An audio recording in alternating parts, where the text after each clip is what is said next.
প্রাণের নবী হজরত মোহাম্মদ সাল্লাল্লাহু আলাইহি সাল্লামের শানে চরম বেয়াদবি। ক্ষিপ্ত হয়ে কুলাঙ্গার লেখকের বুকে ছুরি ঢুকিয়ে শেষ করে দিলেন চাষা যুবক। ঘটনাটি আজকের কিংবা গতকালের নয়, প্রায় 100 বছর আগের। তারপরও এই সংকটকালীন সময়ে ঘটনাটি জেনে নেওয়া বড্ড জরুরি, কেননা ঘটনাটি আমাদের শিক্ষা দিবে সত্যিকারের নবী প্রেম কি ও কাকে বলে। তাই আহ্বান করছি, ভিডিওটি না টেনে পুরোটা মনোযোগ সহকারে দেখতে থাকুন। আজ থেকে ঠিক 93 বছর পূর্বে 1929 সালের 31 অক্টোবর উপমহাদেশে একটা ফাঁসির আদেশ বাস্তবায়িত হয় এক সুতার মিস্ত্রির, যিনি ছিলেন 19 বছর বয়সী অশিক্ষিত কৃষক যুবক। কিন্তু তার ফাঁসির পূর্ববর্তী ও পরবর্তী ঘটনা ছিল উপমহাদেশের ইতিহাসে অন্যতম আলোচিত বিক্ষোভময় ঘটনা। এমনকি এই ঘটনা হিন্দু মুসলিম সম্পর্কের অবনতি, ব্রিটিশ বিরোধিতায় অগ্রগণ্যতা এবং পাকিস্তান প্রতিষ্ঠায় অগ্রগামিতা এনে দেওয়ায় অন্যতম অনঘটকের কাজ করে।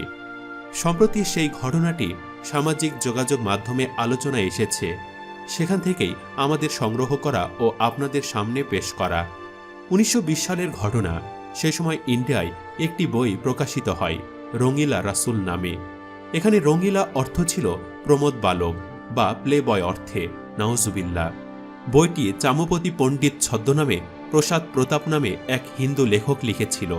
রাজপাল নামে লাহোরের এক হিন্দু পুস্তক ব্যবসায়ী 1923 সালে বইটা প্রকাশ করেন, লেখকের প্রকৃত পরিচয় প্রকাশ না করার ঘোষণা দিয়ে। এ নিয়ে বিক্ষোভ চরমে পৌঁছালে লাহোর সেশন কোর্টে মুসলিম আইনজীবীরা মামলা করেন প্রকাশক রাজপালের বিরুদ্ধে। তাকে দাঙ্গা বাঁধানোর প্রচেষ্টায় দোষী সাব্যস্ত করে সাজা দেয় সেশন কোর্ট। তিনি হাইকোর্টে আপিল করেন। আপিল আদালতে এর শুনানি করেন জাজ দিলীপ সিং।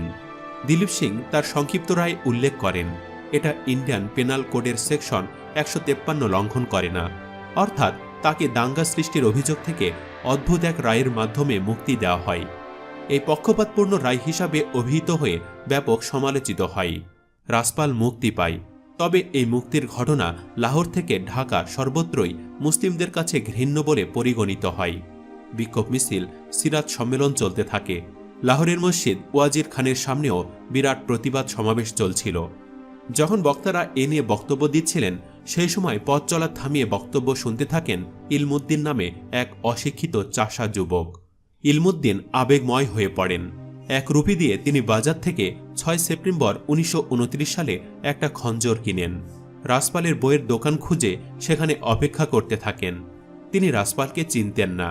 দিনভর দাঁড়িয়ে থেকে এলাকার লোকদের জিজ্ঞাসা করে তিনি রাজপালকে চিনে নেন। সোজা তার বুক বরাবর দুধারী ছুরিটি ঢুকিয়ে দেন। রাজপালের হৃৎপিণ্ড বিদ্ধ করে এটি। রাজপাল মারা যায়। আর ইলমুদ্দিন পালানোর চেষ্টা করলেন না, পুলিশ তাকে গ্রেপ্তার করল। আল্লামা ইকবাল, ব্যারিস্টার মঈনুদ্দিন খান সহ অসংখ্য মুসলিম তার পক্ষে মাঠে নামল। মোহাম্মদ আলী জিন্না তার ডিফেন্স লয়ার হিসাবে মামলা হাতে নিলেন। যদিও জিন্না ইতিপূর্বে কখনো মামলায় হারেননি, তিনি জানতেন এটা সম্ভবত তার প্রথম হার। এজন্য এই মামলা জিন্নাস অনলি লস্ট কেস নামেও পরিচিত। সেশন কোর্ট ফাঁসির আদেশ দিলে উচ্চ আদালতে তা বহাল থাকে। জিন্না তাকে পরামর্শ দিয়েছিলেন, তুমি অল্প বয়সী, আদালতকে বলো এ কাজ করার সময় আমি মানসিক স্থিরতা সম্পন্ন ছিলাম না। ইলমুদ্দিন তা অস্বীকার করেন। ইলমুদ্দিনের শেষ ইচ্ছে জানতে চাইলে তিনি 2 রাকাত নামাজ পড়ার সুযোগ চেয়েছিলেন। ফাঁসি কার্যকরের পর ব্রিটিশ সরকার কোনো জানাজা ছাড়াই তাকে দাফন করে। আল্লামা ইকবাল, মঈন আব্দুল আজিজ প্রমুখ সর্বজনমান্য মুসলিম নেতারা প্রতিবাদ শুরু করেন। করাচির লোকেরাও তাকে করাচিতে ফেরত চাইতে থাকে। অবস্থা অবনতির দিকে গেলে ব্রিটিশ সরকার লাশ উত্তোলনের অনুমতি দেয়। 15 দিন পর 14 নভেম্বর লাশ উত্তোলন করা হয়। অথচ বিস্ময়ের ব্যাপার ছিল, তার দেহ না পচন ধরেছিল, না দুর্গন্ধ ছিল, না তার কাপড়েও কোনো পরিবর্তন ঘটেছিল। 2 দিন পরে লাশ লাহোর পৌঁছায়। পথে লাখ লাখ লোক তাকে শ্রদ্ধা জানায়। লাহোরে 2 লক্ষ লোকের উপস্থিতিতে জানাজা হয়।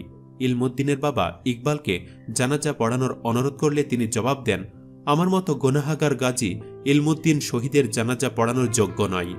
ইলমুদ্দিনের জানাজা পড়ান মসজিদ ওয়াজির আলী খানের ইমাম মাওলানা জাফর আলী খান। ইলমুদ্দিনকে প্রথমে গাজী এবং মৃত্যুর পর শহীদ উপাধি দেওয়া হয়। পাকিস্তান জুড়ে অসংখ্য স্থাপনা, পার্ক, রাস্তা, হাসপাতাল, প্রতিষ্ঠান গড়ে ওঠে তার নামে। তার মাজার জিয়ারত লাহোর জুড়ে এখনও অন্যতম আকর্ষণ। আল্লামা ইকবাল সহ অসংখ্য কবি তাকে নিয়ে কবিতা লিখেন, পুস্তকও লেখা হয়েছে তাকে নিয়ে। এই ঘটনার পরের বছরই ইকবাল পাকিস্তান রাষ্ট্রতত্ত্ব দেন। এইসব নানাবিধ ঘটনায় পৃথক আবাসভূমির দাবি চূড়ান্ত হতে থাকে। জীবিত ইলমুদ্দিনের চেয়ে শহীদ ইলমুদ্দিন রাজনীতিতে এখনও পর্যন্ত পাকিস্তানের অন্যতম প্রভাবশালী সত্তা। পাকিস্তানের পেনাল কোডের সেকশন 295 তৈরি হয় তার ঘটনা সামনে রেখে। 1982-তে সেকশন 295B, 1986-তে সেকশন 295C পাকিস্তান পেনাল কোডে অন্তর্ভুক্তিকালে শহীদ ইলমুদ্দিনের কথা ভূমিকায় উঠে আসে। যেসব ধারায় কোরআন অবমাননা, আল্লাহর রাসূলকে অবমাননা প্রভৃতি বিষয়ে গুরুদণ্ডের উল্লেখ আছে। সেদিন যদি এই অপকর্মের জন্য বইটি প্রকাশক রাসপাল শাস্তি পেত, তবে হয়তো এই পরিস্থিতির সৃষ্টি হতো না। অপরাধের শাস্তি না হয়েছিল এ ধরনের ঘটনা সৃষ্টির মূল প্রেক্ষাপট। এ ধরনের দৃষ্টান্ত থাকা সত্ত্বেও প্রশাসনের সাবধান না হওয়াটা আধুনিক সময়েও অনেক অঞ্চলের জন্য নতুন করে আলোচনার বিষয় হতে পারে। আবার তেমনি সব ক্ষেত্রে অহিংস দৃষ্টিভঙ্গি দিয়ে দেখা তা লালন করে আশিকে রাসূল হওয়া যায় না, যাবে না। তবে রাসূলের অপমানে কারো মন না কাঁদলে সেটা কোনোভাবে মেনে নেওয়া যায় না। রাসূলের অপমানে যদি না কাঁদে তোর মন, মুসলিম নয় মুনাফিক তুই, রাসূলের দুশমন। আসলেই কবি যথার্থই লিখেছেন।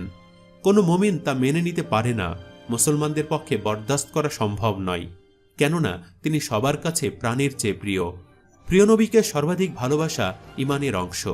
হযরত আনাস রাদিয়াল্লাহু তাআলা আনহু বর্ণনা করেন, রাসূলুল্লাহ সাল্লাল্লাহু আলাইহি ওয়াসাল্লাম বলেছেন, তোমরা কেউ ততক্ষণ পর্যন্ত পরিপূর্ণ মুমিন হতে পারবে না যতক্ষণ পর্যন্ত আমি তার কাছে তার পিতা থেকে, পুত্র থেকে এবং সব মানুষ থেকে অধিক প্রিয় না হই।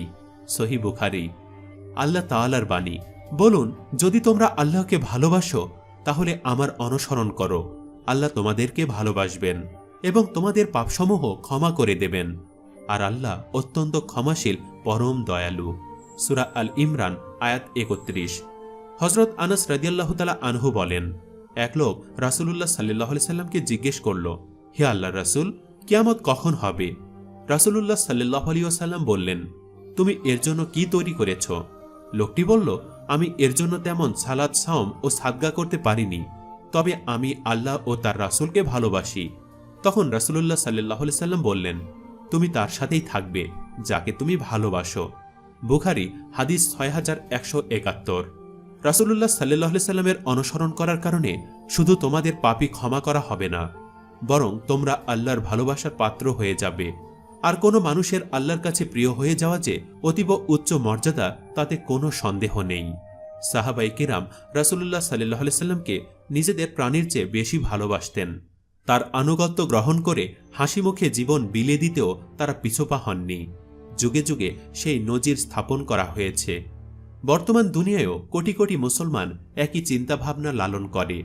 মুসলিম উম্মাহ রাসূলুল্লাহ সাল্লাল্লাহু আলাইহি সাল্লামের মর্যাদা বুলন্দ রাখতে শাহাদাতের পেয়ালা পান করতে দ্বিধা করবে না, ইনশাআল্লাহ।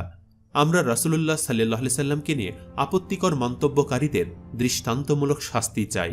ভবিষ্যতেও এরকম কোনো ভূমিকা মেনে নেওয়া হবে না, কখনো মেনে নেওয়া যায় না। দর্শক, কি বলেন আপনি? আপনিও আমাদের সাথে থাকলে কমেন্টে ইনশাআল্লাহ লিখে আপনার অভিমত জানিয়ে দিন। আমাদের সার্বিক আলোচনা ভালো লাগলে ভিডিওটিতে অবশ্যই একটি লাইক দিন ও বেশি বেশি শেয়ার করুন। সেই সাথে চ্যানেলটি সাবস্ক্রাইব করে আমাদের সাথেই থাকুন। আল্লাহ হাফেজ।